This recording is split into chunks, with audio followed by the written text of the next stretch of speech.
نحمده ونصلي ونسلم على رسوله الكريم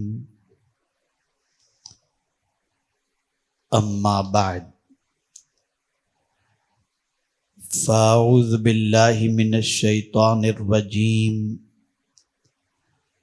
بسم الله الرحمن الرحيم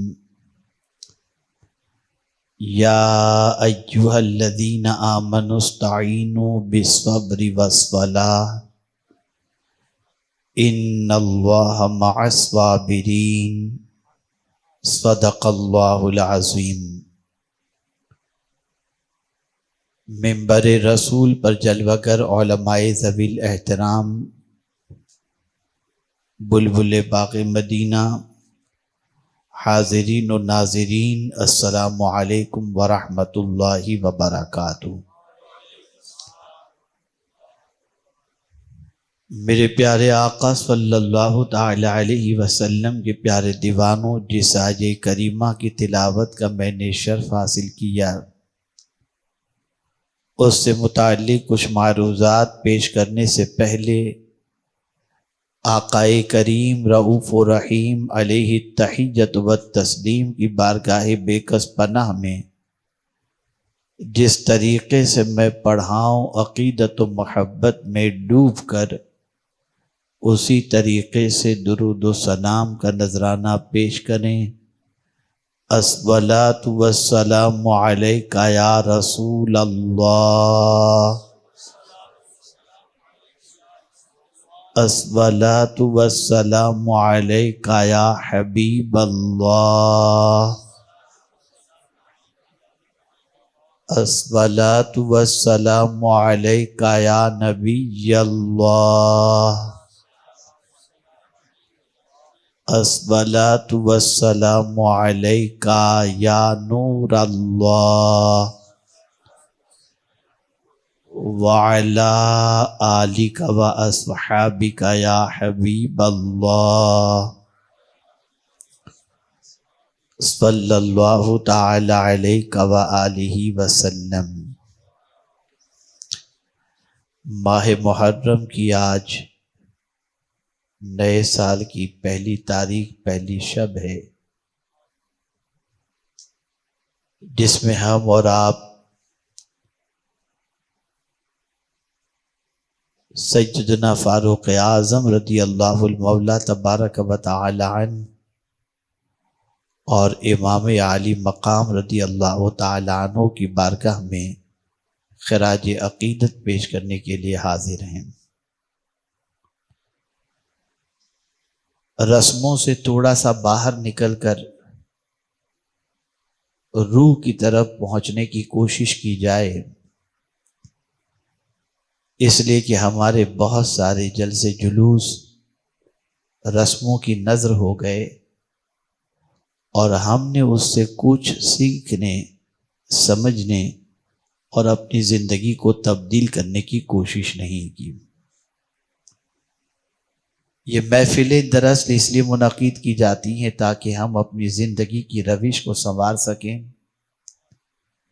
جن اسلاف کا تذکرہ ہو ان کی کامیابی کی اس کنجی کو تلاش کر سکیں جو ان کے پاس موجود تھی۔ لیکن ہمارا حال تو یہ ہے، نعرے لگائے، کھائے پیے، آئے اور چل دیے۔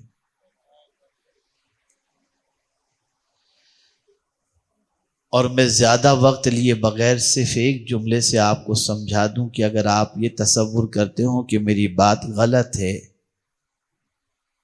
تو میں اپنی بات کی سچی ہونے پر دلیل یہ پیش کرتا ہوں کہ جو قوم امام حسین کے سجدے میں جان دینے کی بات کو سن کر بھی سجدہ کرنے کے لیے تیار نہ ہو، اس قوم کو سوائے رسموں کے عادی ہونے کی اور کیا کہا جا سکتا ہے۔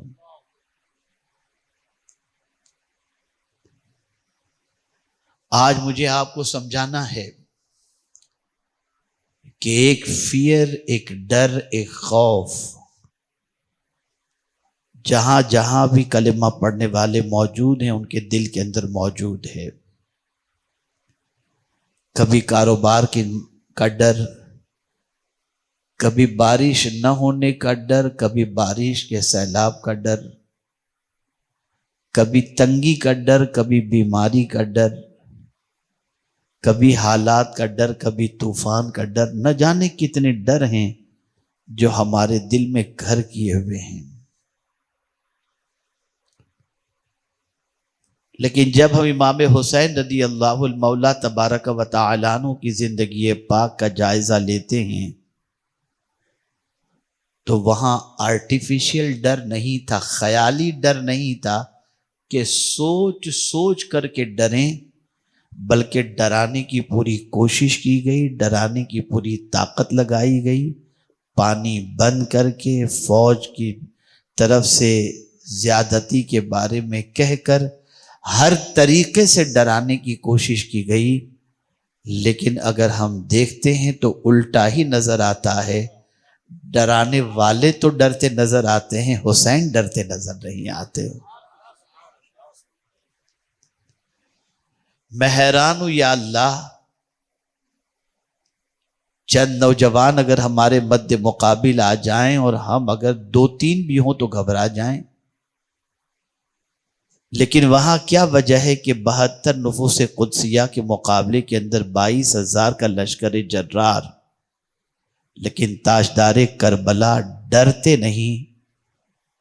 تو کیوں نہیں ڈرتے؟ ان کے پاس کون سی قوت تھی جس کی بنیاد پر وہ نہیں ڈرتے تھے؟ سمجھو تھوڑا سا۔ امام حسین رضی اللہ تعالیٰ عنہ کی شہادت کا واقعہ یا فلسفہ شہادت ایک قصہ کہانی یا داستان نہیں ہے، بلکہ امام حسین رضی اللہ المولا تبارک و تعالیٰ عنہ کی شہادت انسانی زندگی میں انقلاب پیدا کرنے والا ایک عظیم کارنامہ ہے، اور ساتھ ہی ساتھ اللہ عز و جل کی بارگاہ سے نصرت و حمایت ہی نہیں بلکہ قوت کا سرچشمہ انہوں نے کس چیز سے حاصل کیا تھا، ان کے لیے قوت کا سرچشمہ کیا تھا، اس کی طرف توجہ دینا آج کے دور میں بہت بڑی ضرورت ہے۔ اے رسول اعظم صلی اللہ تعالی علیہ وسلم کے دیوانوں، میں قرآن مقدس کی 2-4 آیات کے ذریعے آپ کو سمجھانے کی کوشش کروں گا انشاءاللہ، تاکہ آپ محسوس کر سکیں کہ اتنے بڑے طوفان میں، اتنے بڑے معرکے میں، اتنی سی شدت کے ساتھ ظلم و زیادتی کے سلسلے میں آمادگی کے ساتھ دشمن کا مقابلہ ہو رہا ہے، لیکن اس کے باوجود امام حسین رضی اللہ تعالیٰ عنہ کے پائے استقامت میں لغزش بھی نہیں آتی۔ تو آخر وہ کون سی قوت تھی امام حسین کے پاس جس کے بلبوتے پر امام حسین ہر مصیبت کا مقابلہ کرنے کے لیے تیار تھے؟ امام حسین رضی اللہ المولا تبارک و تعالی عنہ ایک قرآن کے قاری کا نام نہیں ہے۔ امام حسین رضی اللہ تعالیٰ عنہ چند آیتوں کے عامل کا نام نہیں ہے۔ امام حسین ثواب جمع کرنے کے لیے قرآن کی تلاوت کرنے والے کا نام نہیں ہے، بلکہ اگر میں مختصراً کہوں تو پورے قرآن پر عمل کرنے والی ذات کو دیکھنا ہو تو وہ امام حسین کی ذات تھی۔ وہ ایک ایک آیت کو یہ سمجھتے تھے کہ یہ عمل کے لیے ہے، اور پھر اللہ کی ہر آیت پر یقین اتنا عظیم تھا کہ وہ جانتے تھے کہ اس آیت پر عمل کا صلہ وہی ہوگا جو رب قدیر جل جلالہ نے فرمایا ہے۔ آج میں اسی تذکرہ حسین کے ساتھ آپ کو امام حسین کی بارگاہ سے ملنے والا عظیم درس جو ہے وہ پیش کرنے کی سعادت حاصل کروں، تاکہ بارگاہ امام حسین سے آپ کو بھی فیض مل سکے اور زندگی امام حسین رضی اللہ تعالیٰ عنہ سے آپ بھی سبق حاصل کر سکیں اور اپنی زندگی کو اس راہ پر لے جا سکیں جس راہ پر لے جانے کے لیے آپ ہر رکعت کے اندر اللہ کی بارگاہ میں دعا کرتے ہیں، اہدنا الصراط المستقیم صراط الذین انعمت علیہم۔ آپ کو معلوم ہونا چاہیے انبیاء کا راستہ کون سا ہے، صدیقین کا راستہ کون سا ہے، شہید کا شہداء کا راستہ کون سا ہے، اور صالحین کا راستہ کون سا ہے۔ جب کبھی مصیبتوں کے بادل منڈلائیں، جب کبھی تکالیف ہر طرف سے گھیر لے، جب کہیں سے کوئی راستہ نکلنے کا نظر نہ آتا ہو، جب کیفیت یہ ہو جائے کہ مصیبتیں دروازے پر دستک دے رہی ہوں، تو میرے کریم نے فرمایا دو چیزیں تمہارے لیے قوت کا سرچشمہ ہیں۔ وہ دو چیزیں کون سی ہیں؟ استعینوا بالصبر والصلاۃ، صبر اور نماز سے مدد طلب کرو۔ پہلے صبر کا ذکر آ رہا ہے۔ کیا صبر بزدلی کا نام ہے؟ کیا صبر کمزوری کا نام ہے؟ میرے پیارے آقا صلی اللہ تعالی علیہ وسلم کے پیارے دیوانوں، اگر صبر کمزوری کا نام ہوتا تو کبھی اللہ تعالیٰ اپنے محبوب صلی اللہ علیہ وسلم سے یہ نہ فرماتا وَاصْبِرْ كَمَا صَبَرَ أُولُو الْعَزْمِ مِنَ الرُّسُلِ، صبر کرو جس طرح سے ہمت والے رسولوں نے صبر کیا ہے۔ صبر بزدلی کا نام نہیں ہے، قوت کا نام ہے۔ صبر کو پہلے سمجھو کہ صبر ہے کیا۔ ہمارے یہاں تو کوئی پریشانی آ گئی تو کہتے ہیں صبر کرو، انتقال ہو جائے تو کہتے ہیں صبر کرو، مال چوری ہو جائے تو کہتے ہیں صبر کرو، بچہ بیمار ہو جائے تو کہتے ہیں صبر کرو، باپ کا انتقال ہو جائے تو کہتے ہیں صبر کرو۔ پہلے صبر کا معنی سمجھو۔ صبر کہتے ہیں جم جانے کو، اسٹینڈ جو آدمی لے لیا اس اسٹینڈ پر جم جانے کو، اب دنیا کی کوئی طاقت تمہارے موقف سے تمہیں ہٹا نہ سکے۔ اسی لیے پہلوان کو بھی صبور کہا جاتا ہے، اس لیے کہ وہ جو جگہ پکڑ لیتا ہے پھر وہ چھوڑتا نہیں ہے۔ تو صبر بہت عظیم چیز ہے، اور صبر سے پہلے انسان ساری چیزوں کو سمجھتا ہے کہ میں جو اسٹینڈ لے رہا ہوں، میں جو قدم اٹھا رہا ہوں، میں جو فیصلہ کر رہا ہوں وہ فیصلہ سچا ہے یا نہیں ہے۔ اللہ اکبر، جب فیصلہ صحیح ہو، جب معاملہ صحیح ہو، اللہ اور اس کے رسول کی اطاعت کا معاملہ ہو، ایک طرف دشمن پوری طاقت لگا رہا ہے، کیا کربلا میں امام حسین رضی اللہ تعالیٰ عنہ کو ان کے موقف اور ان کے اسٹینڈ سے ہٹانے کے لیے ایڑی چوٹی کا زور نہیں لگایا گیا، پوری طاقت کھپا دی گئی تاکہ حسین اپنے موقف سے ہٹ جائیں، حسین یزید کی بیعت کو قبول کر لیں۔ لیکن اللہ اکبر، امام حسین رضی اللہ تعالیٰ عنہ بچوں کو لٹانا تو قربان کر دیتے ہیں، موقف سے ہٹتے رہی ہیں۔ آج تھوڑی سی سختی بھی موقف سے ہٹ گئے، تھوڑا سا معاملہ ہوا موقف سے ہٹ گئے، لیکن امام حسین نے جو اسٹینڈ لیا تھا اس اسٹینڈ پر جمے تھے، اس لیے کہ امام حسین نے جو موقف اختیار کیا تھا وہ اپنی مرضی کا نہیں تھا۔ میں آپ کو قرآن کی روشنی میں سمجھا دوں کہ قرآن کے بتائے ہوئے راستے کے مطابق امام حسین نے اپنا اسٹینڈ لیا تھا، اس لیے کہ یزید ظالم تھا، یزید فاسق تھا، یزید فاجر تھا۔ اللہ اکبر، اور قرآن نے واضح لفظوں میں کہہ دیا وَلَا تَرْكَنُوا إِلَى الَّذِينَ ظَلَمُوا فَتَمَسَّكُمُ النَّارُ، ظالم کی طرف نہ جھکو ورنہ تمہیں آگ چھوئے گی۔ امام حسین جانتے تھے کہ قرآن منع کر رہا ہے ظالم کی طرف جھکنے کے لیے، اب اگر ظالم کی طرف نہیں جھکتے ہیں تو جان دینی پڑے گی، اولاد قربان کرنا پڑے گا۔ امام حسین نے اس چیز کے لیے تو آمادگی ظاہر فرما دی، لیکن قرآن کے فرمان پر عمل کرتے ہوئے ظالم کے سامنے نہیں جھکے، اور جانتے تھے کہ میں اگر صبر کروں گا تو کوئی میرے ساتھ ہو یا نہ ہو، میں صبر کروں گا، سب میرا ساتھ چھوڑ دیں تو کوئی بات نہیں، لیکن مولا کا وعدہ ہے ان اللہ مع الصابرین، کہ بے شک اللہ صبر کرنے والوں کے ساتھ ہے۔ اے رسول اعظم صلی اللہ تعالی علیہ وسلم کے دیوانوں، ایک بات اچھی طریقے سے ذہن کے اندر رکھیں، صبر بہت طاقتور چیز کا نام ہے، صبر بہت بڑی قوت کا نام ہے۔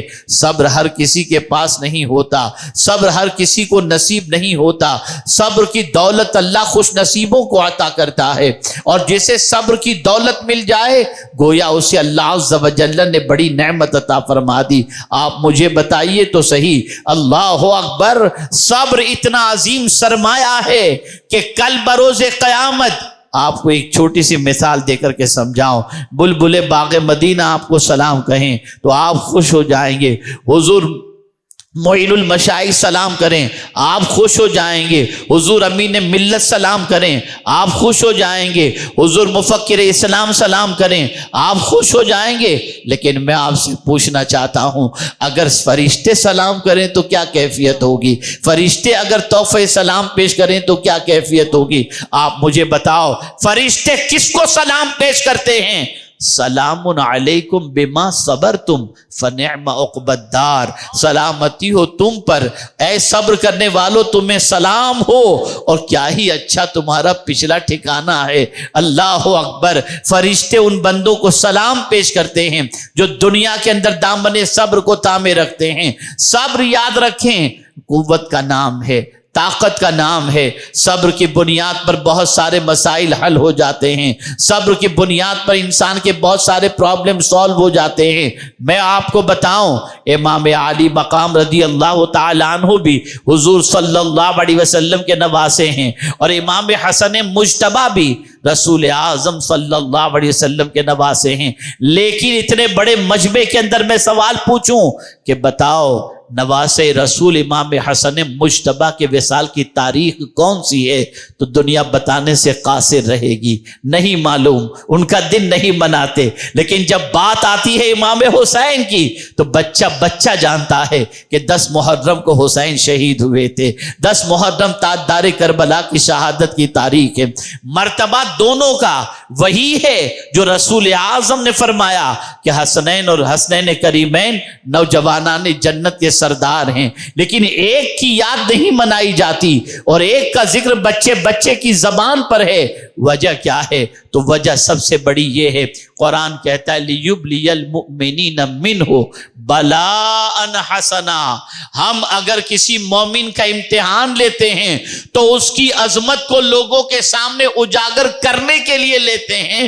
تو حسین کا امتحان اتنا لیا گیا، اتنا سخت امتحان لیا گیا کہ اس امتحان کے بعد جو مرتبہ امام حسین کو اللہ عز و جل نے عطا فرمایا ہے، وہ مرتبہ ان کے سخت امتحان کی بنیاد پر ہے، اور اس امتحان پر ثابت قدمی کی بنیاد پر اللہ رب العزت جل جلالہ نے ان کی محبت کا چراغ لوگوں کے سینوں میں روشن کر دیا۔ کوئی یہ نہ کہے امام حسین کو حضور نے نواسا ہونے کی حیثیت سے نوجوانان جنت کا سردار کہہ دیا۔ نہیں، امتحان کی وادیوں سے گزارا گیا، تکالیف کی وادیوں سے گزارا گیا۔ اگر میں یہ کہوں تو غلط نہ ہوگا، کسی نبی کی آل پر اتنا سخت امتحان ہوا ہی نہیں ہے جتنا امام حسین کا امتحان ہوا ہے۔ لیکن ہے کوئی مائکا لال یہ جو ثبوت پیش کرے کہ ایسی سچویشن میں امام حسین نے کوئی شکوہ کیا ہو؟ نہیں،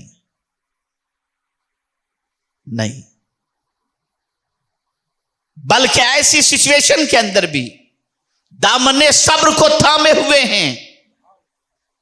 اللہ کی طرف یہ نہیں کہتے مولا میں تیرے نبی کا لاڈلا نواسا ہوں، میرے لیے سرکار نے اپنا سجدہ طویل کر دیا تھا، نہیں کہتے۔ اس لیے کہ امتحان گاہ کے اندر رشتہ داریاں نہیں پیش کی جاتی، امتحان گاہ کے اندر جو ہے وہ ایگزام ہال کے اندر پیپر دیا جاتا ہے۔ تو سب سے سخت ترین امتحان امام حسین رضی اللہ تعالیٰ عنہ کا لیا گیا، اور اس امتحان کے اندر ایسے اچھے نمبرات سے امام حسین کامیاب ہوئے کہ ان سے پہلے کوئی اس طریقے سے کامیاب ہوتا ہوا دکھائی نہیں دیتا ہے۔ یہاں میں آپ کو بتاؤں، صبر کرنا معمولی کام نہیں ہے۔ ایک چھوٹی سی ٹھوکر لگتی ہے تو ہماری زبان سے چیخ نکل جاتی ہے، اور شاید ہی محلے کا کوئی فرد ایسا ہو جسے ہم اللہ کی شکایت نہ کرتے ہوں۔ صبر معمولی دولت نہیں ہے۔ ہر عمل کا اجر اللہ نے مقرر فرمایا کہ اس نیکی کا اجر 2 گنا، 10 گنا، 200 گنا، 700 گنا، 1,00,000 گنا۔ لیکن جب بات صبر کی آتی ہے تو میرا مولا فرماتا ہے انما یوفی الصابرون اجرہم بغیر حساب، کہ بے شک صبر کا بدلہ اللہ بے حساب عطا فرماتا ہے۔ اے رسول اعظم صلی اللہ علیہ وسلم کے دیوانوں، صبر کے معنی ہوتا ہے روکنا۔ اب یہاں میں آپ سے پوچھوں، روکنا کتنے لوگ روکتے ہیں اپنے آپ کو؟ کہاں روکنا؟ اللہ نے حضور صلی اللہ علیہ وسلم کو بھی فرمایا وَاصْبِرْ نَفْسَكَ مَعَ الَّذِينَ يَدْعُونَ رَبَّهُمْ بِالْغَدَاةِ وَالْعَشِيِّ، اپنے آپ کو ان لوگوں کے ساتھ رو کے رکھو جو صبح و شام اللہ کو یاد کرتے ہیں۔ لیکن ہم دیکھتے ہیں کہ حضور صلی اللہ تعالی علیہ وسلم کا امتی ان لوگوں کے ساتھ اپنے آپ کو روکنے کے لیے تیار نہیں ہے جو صبح و شام اللہ کو یاد کرتے ہیں، بلکہ ان کے ساتھ بیٹھنا پسند کرتا ہے جو صبح و شام اللہ کے ارشاد کے خلاف عمل کرتے ہیں۔ صبر بہت بڑا سرمایہ ہے، بہت بڑی دولت کا نام ہے۔ بلکہ سن لو، دو لوگ ایسے ہیں جنہیں اللہ عز و جل بہت نوازتا ہے۔ قرآن کہتا ہے وَمَا يُلَقَّاهَا إِلَّا الَّذِينَ صَبَرُوا وَمَا يُلَقَّاهَا إِلَّا ذُو حَظٍّ عَظِيمٍ، جو صبر کرتا ہے اللہ اسے نوازتا ہے، اور جو قسمت کا دھنی ہوتا ہے اللہ اسے نواز دیا کرتا ہے۔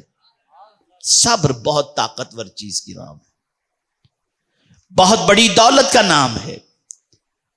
اسی لیے اللہ نے فرمایا وَلَمَنْ صَبَرَ وَغَفَرَ ان ذالک لمن عزم الامور، جس نے صبر کیا اور معاف کیا بے شک یہ بہت ہمت والا کام ہے۔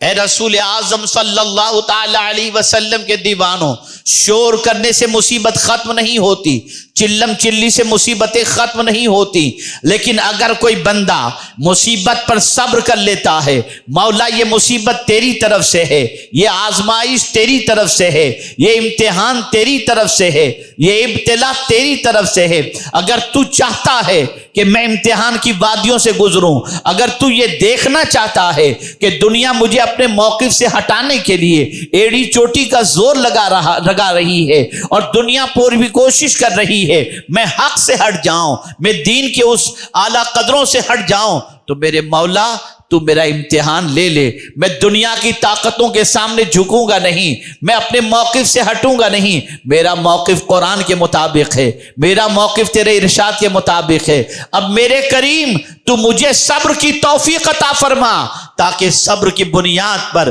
میں اپنی قوت کو اور اپنی طاقت کو جمع کر سکوں۔ میرے پیارے آقا صلی اللہ علیہ وسلم کے پیارے دیوانوں، آج آپ دیکھیں، چھوٹے سے معاملے کو دیکھ لیں، صبر نہیں ہوتا۔ انسانوں کی زندگی کا جائزہ لے لیں، نماز کا وقت آتا ہے، نماز قضا کرنے میں کوئی تکلیف نہیں ہوتی، انسان گناہوں سے بچ نہیں پاتا، گناہوں سے رک نہیں پاتا، اللہ کے ارشاد کے خلاف عمل کرنے سے رک نہیں پاتا، صبر کرتا ہوا نظر نہیں آتا، نہ اللہ کی اطاعت پر صبر کر رہا ہے، نہ معصیت کے سلسلے میں بچنے پر صبر کر رہا ہے، نہ مصیبت پر صبر کر رہا ہے، اس کی زندگی بے صبری سے گھری ہوئی نظر آتی ہے۔ لیکن جب امام حسین کی زندگی کو دیکھتے ہیں تو صبر کے پیکر نظر آتے ہیں، امام حسین پیکر صبر و رضا نظر آتے ہیں۔ اللہ اکبر! اور صبر کے حوالے سے اللہ کتنا طاقتور اسے بنا دیتا ہے۔ آپ مجھے بتائیے، آپ کے ساتھ 10-20 ایسے لوگ موجود ہوں جو توانا اور طاقتور ہوں، جو اقتدار کی کرسی پر بیٹھے ہوئے ہوں، تو آپ خود کو طاقتور سمجھیں گے، لیکن دنیا میں کوئی بھی اللہ سے بڑھ کر کے طاقتور نہیں ہو سکتا۔ لیکن جب بندہ صبر کرتا ہے تو اللہ فرماتا ہے ان اللہ مع الصابرین، بے شک اللہ صبر کرنے والے کے ساتھ ہے۔ صبر انسان کو حوصلہ دیتا ہے، صبر انسان کو قوت دیتا ہے، صبر بہت بڑی قوت ہے۔ امام حسین نے کربلا کے میدان میں صبر سے مدد مانگی، صبر ان کی قوت کا سرچشمہ تھا۔ اور دوسری چیز نماز، آپ بھی نماز پڑھتے ہیں، ہم بھی نماز پڑھتے ہیں، لیکن نماز کے حالت کے اندر ہماری کیفیت بڑی عجیب ہو جاتی ہے۔ نماز پڑھ کر باہر نکلے کتے سے ڈرنا شروع، نماز پڑھ کر کے باہر نکلے تھوڑی سی مصیبت آئی ڈرنا شروع، اور کیفیت یہ ہوتی ہے مال ملا تو خوش، نہ ملا تو پھوس. عجیب سچویشن ہے، منہ لٹک جاتا ہے، عجیب کیفیت ہو جاتی ہے. جب کوئی تکلیف پہنچتی ہے تو ہم شور مچاتے ہیں، لیکن کوئی بتا دے کہ کربلا میں امام حسین نے شور مچایا ہو. میں حیران ہوں یا اللہ، کیا وجہ ہے کہ کربلا میں امام عالی مقام رضی اللہ تعالیٰ عنہ نے اتنی مصیبت میں نہ انہوں نے شور مچایا، نہ ان کے اہل بیت نے، ان کے گھر والوں نے شور مچایا. نہیں، میں نے تلاش کیا قرآن کے اندر، یا اللہ یہ طاقت کہاں سے آتی ہے؟ اتنے امتحان کے اندر کوئی شور نہیں، پانی بند ہے کوئی شور نہیں، چاروں طرف سے گھیر لیا گیا کوئی شور نہیں، مصیبت اتنی پہنچ رہی ہے کوئی شور نہیں، 6 مہینے کے بچے کو شہید کیا جا رہا ہے کوئی شور نہیں. کیا وجہ ہے؟ تو قرآن کی آیت مجھے میری رہنمائی کرتی ہے. ان الانسان خلق ہلوعا اذا مسہ الشر جزوعا واذا مسہ الخیر منوعا الا المصلین الذین هم علی صلاتهم دائمون. قرآن کہتا ہے انسان کمزور پیدا کیا گیا، جب اسے تکلیف پہنچتی ہے تو شور مچاتا ہے، اور جب اسے بھلائی پہنچتی ہے تو ہاتھ روک لیتا ہے. 2 کیفیتوں کا ذکر، تکلیف پہنچتی ہے تو شور مچاتا ہے، راحت آ گئی اس کے پاس تو ہاتھ روک لیتا ہے. لیکن یہ سب کی کیفیت نہیں ہوتی. اللہ نے فرمایا الا المصلین الذین هم علی صلاتهم دائمون، لیکن جو ہمیشہ اللہ کی بندگی کرنے والے ہیں، جو ہمیشہ نماز پڑھنے والے ہیں، اگر ان کو مصیبت پہنچے نہ تب شور کرتے ہیں اور نہ راحت پہنچتے تو ہاتھ روکتے ہیں. اس لیے کہ ہمیشہ نماز پڑھنے والا بندہ، پابندی سے نماز پڑھنے والا، دائم الصلاۃ کی پوزیشن یہ ہوتی ہے کہ مصیبتوں کے اندر بھی وہ یہی سوچتا ہے جس میں تو خوش میرے مولا اس میں میں خوش ہوں، اور جس میں تو راضی ہے اس میں میں راضی ہوں. تو یہاں پتہ چلا ریگولر نماز پابندی سے دائمی طور پر نماز پڑھنے والے کو اللہ تعالیٰ مصیبت میں شور کرنے سے بچا لیتا ہے. کربلا میں امام حسین رضی اللہ المولا تبارک و تعالی عنہ اس لیے نہ گھبرائے، نہ مصیبت میں شور کیا، نہ تکلیف کے اندر واویلا کیا، بلکہ امام حسین رضی اللہ تعالیٰ عنہ جبل استقامت کی طرح نظر آتے ہیں. اور کیفیت یہ ہے مصیبت تو ہوگی مصیبت، راحت تو ہوگی راحت، مجھے اس سے کیا لینا دینا، میں ہوں اور میرا مولا ہے، مجھے تو میرے رب سے سروکار میں اپنے رب کی بندگی میں زندگی گزار رہا ہوں. تو امام حسین رضی اللہ المولا تبارک و تعالی عنہ کی قوت کا سرچشمہ صبر اور صلات ہے. ان 2 چیزوں کے ذریعے امام حسین نے مدد حاصل کی، ان 2 چیزوں کو امام حسین نے اپنی زندگی میں اپنایا، اور ان 2 چیزوں نے امام حسین رضی اللہ تعالیٰ عنہ کی مدد کی، حوصلہ دیا، طاقت دی. اور اس طاقت کے بلبوتے پر کیفیت یہ تھی، اللہ اکبر، صرف تھوڑا سا سوچیں تو صحیح، 2 کے مقابلے میں 5 ہوں تو 5 والا ڈرتا نہیں، 2 والے ڈرتے ہیں. یہاں 72 کے مقابلے میں 22,000 کا لشکر، 72 والے نہیں ڈر رہے، 22,000 والا ڈر رہا ہے. اے اللہ، معاملہ کیا ہے، سبب کیا ہے؟ تو یہاں بھی قرآن رہنمائی کرتا ہے، ان یکم منکم 20 صابرون یغلبوا 200، اگر تم میں 20 صبر کرنے والے ہوں تو یہ 200 پر غالب آ سکتے ہیں. اے رسول اعظم صلی اللہ تعالی علیہ وسلم کے دیوانوں، واقعات شہادت امام حسین پیش کروں تو شاید آپ کے علم میں کوئی اضافہ نہ ہو سکے، لیکن فکر امام حسین کے ذریعے آپ کی فکری اصلاح ہو جائے تو میں سمجھتا ہوں کہ آپ اپنی زندگی کو صحیح خطوط پر لے جانے کی کوشش کریں گے. تو میرے پیارے آقا صلی اللہ علیہ وسلم کے پیارے دیوانوں، عرض کرنے کا منشا یہ ہے، امام حسین کی زندگی سے یہ سبق سیکھو کہ جب کبھی مصیبت آئے تو مصیبت کا مقابلہ شور کر کے نہیں، صبر سے کرو، نماز سے کرو، ان دونوں چیزوں سے مدد طلب کرو، مصیبت چلی جائے گی اور اللہ کی نصرت شامل حال ہو جائے گی۔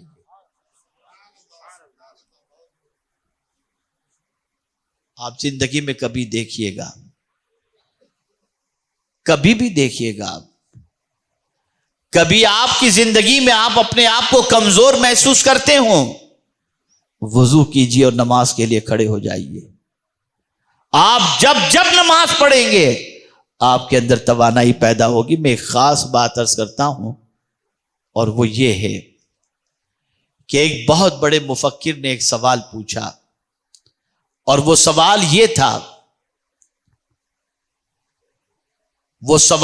تھا کہ میدان کے اندر اسپورٹس مین جب اترتا ہے جنگ جیتنے کے لیے، میچ جیتنے کے لیے، تو اس کی غذا بڑی مختصر ہوتی ہے، وہ کم کھانے والوں میں ہوتا ہے اور بہت ورزش کرتا ہے۔ اتنی ورزش صبح اٹھنے سے لے کر کے اور اس میچ کے کھیلنے سے پہلے نہ جانے کتنی ورزش کرتا ہے۔ اس ورزش کے بعد اس کے اندر اتنی اسٹیمنا پیدا ہوتی ہے کہ مقابلے کے لیے میدان میں وہ اتر سکے۔ لیکن سوال یہ پیدا ہوتا ہے، کبھی کسی ولی کو ایکسرسائز کرتے تو ہم نے نہیں دیکھا، پھر ولی کے پاس یہ طاقت کہاں سے آتی؟ ولی کے پاس یہ قوت کہاں سے آتی؟ تو بڑا پیارا جواب ایک مفکر نے دیا ہے، ولی جتنی ایکسرسائز اسپورٹس مین بھی نہیں کرتا، ولی ایک رات میں 1000 رکعت نفل پڑھ کے اپنے اندر قوت پیدا کر لیتے ہیں۔ نماز کے ذریعے قوت ملتی ہے، نماز کے ذریعے طاقت ملتی ہے، نماز کے ذریعے انسان کے اندر لیڈرشپ کوالٹی پیدا ہوتی ہے۔ یہی وجہ ہے کہ رسول رحمت صلی اللہ تعالی علیہ وسلم جب کبھی اضطرابی کیفیت سے دوچار ہوتے تو حضرت بلال سے فرماتے، ارحنا یا بلال، اے بلال مجھے راحت پہنچاؤ۔ وہ کون سی راحت ہے جس میں نماز نہیں، اور وہ کون سی تکلیف ہے جس کے اندر نماز نہیں؟ اور امام حسین رضی اللہ المولا تبارک و تعالی عنہ نے ہمیں یہ درس دیا، تم کبھی بھی اپنے آپ کو کمزور نہ سمجھنا، اللہ نے تمہیں 2 ہتھیار دے دیے ہیں، جب کبھی تم آزمائش میں گرفتار ہو جاؤ، استعینوا بالصبر والصلاۃ، صبر اور نماز سے مدد طلب کرو، ان اللہ مع الصابرین، کہ بے شک اللہ صبر کرنے والوں کے ساتھ ہے۔ اے رسول اعظم صلی اللہ تعالی علیہ وسلم کے دیوانوں، وہ قوم کیسے نماز سے مدد طلب کرے جو قوم فرض نماز ہی ادا کرنے کے لیے تیار نہیں؟ وہ قوم نماز کے ذریعے مدد کیسے طلب کرے جس قوم کا حال یہ ہے کہ جمعہ کی بھی 2 رکعت بڑی مشکل سے پڑتی ہے؟ اس قوم کی پوزیشن اور اس قوم کی پوزیشن نماز سے مدد طلب کرنے کی کیسے ہو جب قوم کی پوزیشن یہ ہے کہ نماز کے مسائل سے بھی واقفیت نہیں ہے؟ اور تھوڑا سا آگے بڑھ کر کے عرض کروں، بڑی معذرت کے ساتھ، برا لگے تو مجھے معاف کر دینا، آپ یاد رکھیں، جس قوم کو نماز میں ہی مزہ نہ آتا ہو اور جس قوم پر نماز ہی بوجھ بن جائے، وہ قوم کیا نماز سے مدد طلب کرے گی؟ آپ ذرا سوچو، ذرا جائزہ لو، ہماری نمازوں کا جائزہ لو، ہماری زندگی کا جائزہ لو۔ اب تو حال اتنا برا ہو چکا ہے کہ نیکی کرنے میں شرمندگی محسوس ہوتی ہے اور گناہ کرنے میں خوشی محسوس ہوتی ہے۔ کتنا برا حال ہے ہمارا۔ تو پھر کیا سیکھا ہم نے امام حسین کی زندگی سے؟ کیا صرف واقعات شہادت سن کر چند اشکوں کے قطرے گرا دینا، اسی کو حسین کی محبت کا ہم نے حسین ابن علی کی محبت کی دلیل ہم نے سمجھی ہے؟ تاجدار کربلا نے اس لیے جان نہیں دی تھی کہ آپ ان کی محبت کے ذکر کو کرتے رہیں اور ان کی بارگاہ میں ذکر حسین کر کے خراج عقیدت پیش کرتے رہیں، نہیں، امام حسین کا ذکر تو فرشتوں میں ہو رہا ہے، امام حسین کا ذکر تو رسول اعظم خود فرما رہے ہیں، وہ ہمارے ذکر کے محتاج نہیں ہیں، بلکہ انہوں نے اپنی جان اللہ کی بارگاہ میں اس لیے پیش کی تھی تاکہ جب جب امت کو مصیبت آئے انہیں پتہ چلے میری مصیبت ان کی مصیبت سے بڑھ کر کے ہے، کم نہیں ہے، میں نے مصیبت میں کون سی راہ اختیار کی تھی اسی راہ کو رسول اعظم کی امت اختیار کرے تاکہ اس امت کو اللہ کامیابی سے ہمکنار فرما دے۔ آج امام حسین کامیاب ہیں، کوئی باپ اپنے بچے کا نام یزید رکھنے کو تیار نہیں ہے، لیکن بہت سارے ماں باپ اپنے بچے کا نام غلام حسین رکھنے کو تیار ہیں۔ آج اگر دیکھیں تو پتہ ہی نہیں یزید کی قبر کہاں پر ہے، لیکن آج تاجدار کربلا کی بارگاہ کے اندر جب جب چلے جاؤ غلاموں کا تانتا بندھا ہوا نظر آتا ہے۔ یہ کامیابی کس وجہ سے نصیب ہوئی؟ اللہ اور اس کے رسول کی اطاعت، اللہ اور اس کے رسول کی فرما برداری، صبر اور نماز سے مدد طلب کرنے کی بنیاد پر۔ تو میرا آج کا پیغام تاجدار کربلا کے توسط سے یہ ہے، امام حسین کی قوت کا سرچشمہ صبر اور صلات تھا، آپ بھی ان دو چیزوں کو اپناؤ۔ جب کبھی مصیبت آئے شور نہ کرو، صبر کا دامن تھام لو، اور جب کبھی مصیبت آئے فوراً اللہ کی بارگاہ میں سربسجود ہو جاؤ، نماز حاجت پڑھو، صلاۃ التوبہ پڑھو، انشاءاللہ اس کے صدقے میں اللہ تعالیٰ مصیبتوں کو دور کر دے گا۔ آج نئے سال کا آغاز ہو رہا ہے، آج ہی سے عہد کریں، آج ہی سے ارادہ کر لیں کہ امام حسین کی بارگاہ میں سب سے بڑا خراج عقیدت ہم یہ پیش کریں گے کہ اے تاجدار کربلا، جس دین پر چلانے کے لیے، ہماری آخرت کو سنوارنے کے لیے آپ نے سب کچھ لٹا دیا، ہم وعدہ کرتے ہیں اس دین کے راستے پر چلیں گے، نماز کی پابندی کریں گے، گناہوں سے بچیں گے، برائیوں سے بچیں گے، مصیبت میں صبر کا دامن تھامیں گے، آپ کے نقش قدم پر چلیں گے۔ ہم صرف نماز ہی کے اندر آپ کے نقش قدم پر چلنے کی دعا نہیں کرتے، بلکہ پریکٹیکل طور پر آپ کے راستے پر چل کر اللہ عز و جل کی بارگاہ سے انعام و اکرام حاصل کرنے کی کوشش کریں گے۔ اگر آج کے دن اس عہد کے ساتھ آپ یہاں سے اٹھے کہ اب ہماری نماز انشاءاللہ قضا نہیں ہوگی اور آج کے بعد سے پابندی سے نماز پڑھیں گے، تو میں یقین کے ساتھ کہتا ہوں خدا کی قسم امام حسین ایسے راضی ہوں گے کہ جنت میں قدم اس وقت تک نہیں رکھیں گے جب تک کہ اپنے غلام کو اپنے ساتھ لے کر کے نہ جائیں۔ زندگی چینج کرو، افکار و نظریات کو چینج کرو، سوچ و بچار کو جو ہے وہ درست کرو، اور قرآن و احادیث کی روشنی میں اپنی زندگی گزارنے کی کوشش کرو۔ انشاءاللہ العظیم دنیا بھی سنور جائے گی اور آخرت بھی سنور جائے گی۔ ایک آخری بات عرض کر دوں تاکہ آپ کو صبر کے حوالے سے سمجھ میں آ جائے۔ حضرت سلیمان علیہ الصلاۃ والتسلیم کے دور پاک میں ایک شخص نے ایک پرندہ خریدا، وہ پرندہ بہت اچھی بولی بولتا تھا، اس کی آواز بڑی اچھی تھی۔